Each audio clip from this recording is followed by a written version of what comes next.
डेढ़ महीने पहले समाप्त हुए लोकसभा चुनाव में संविधान की खासी चर्चा रही और इसी चर्चा ने चुनाव में एक नैरेटिव सेट करने का काम भी किया। बीजेपी के कई नेताओं ने कहा कि अगर उन्हें 400 सीटें मिल जाती हैं तो वे संविधान ही बदल देंगे, जिसमें हिंदू राष्ट्र की प्रस्तावना का जिक्र किया गया था। अब अगर एक बार ये बयान दिया जाता तो संभवतः इसे भूल माना जाता, लेकिन ये बयान एक से ज्यादा बार दिया गया। बाद में भले ही इसे भूल कहकर इस बयान को सुनहरे रंगों से रंगने का प्रयास किया गया हो, लेकिन विपक्ष ने तब तक इसे कैच की तरह लपक लिया और पूरे चुनाव के दौरान सभाओं से इस मुद्दे पर बीजेपी को लपेटने की खूब कोशिशें की गई।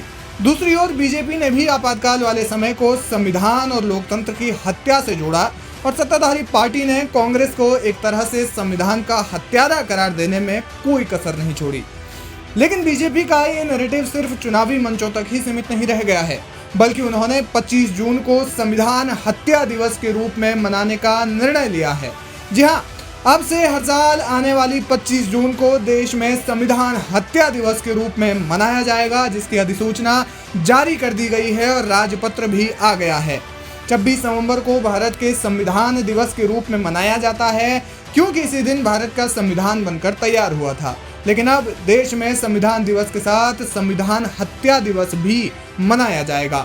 गृह मंत्री अमित शाह ने इसकी जानकारी अपने ऑफिशियल एक्स हैंडल के माध्यम से दी।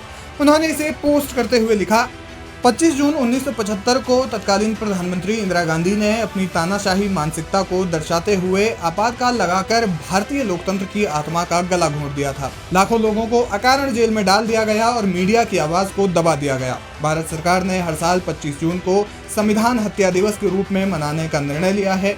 ये दिन उन सभी लोगों के विराट योगदान का स्मरण कराएगा जिन्होंने 1975 के आपातकाल के अमानवीय दर्द को झेला था। आपको बता दें कि संसद के सत्र के दौरान भी आपातकाल का विषय खूब चर्चा में रहा। 24 जून को ही विपक्षी सांसदों ने हाथ में संविधान की कॉपी लेकर शपथ ली थी। इस पर प्रधानमंत्री मोदी ने तंज कसा और कहा था कि इमरजेंसी लगाने वालों को संविधान पर प्यार जताने का कोई अधिकार नहीं है। उन्होंने कहा था कि जिस मानसिकता के कारण देश में आपातकाल लगाया गया था, वो मानसिकता अब भी इस पार्टी में जिंदा है। जवाब में कांग्रेस नेता पी चिदंबरम ने कहा था कि देश को दूसरी इमरजेंसी से बचाने के लिए जनता ने इस बार वोट किया है। अब केंद्र सरकार के इस कदम को कांग्रेस के संविधान बदलने वाले नैरेटिव की काट के रूप में देखा जा रहा है। बहरहाल इस खबर ने सनसनी मचा दी है। लोग सोशल मीडिया पर अपनी अपनी राय रख रहे हैं। आप केंद्र सरकार के इस फैसले पर क्या कहेंगे, हमें कमेंट बॉक्स में जाकर जरूर बताएं।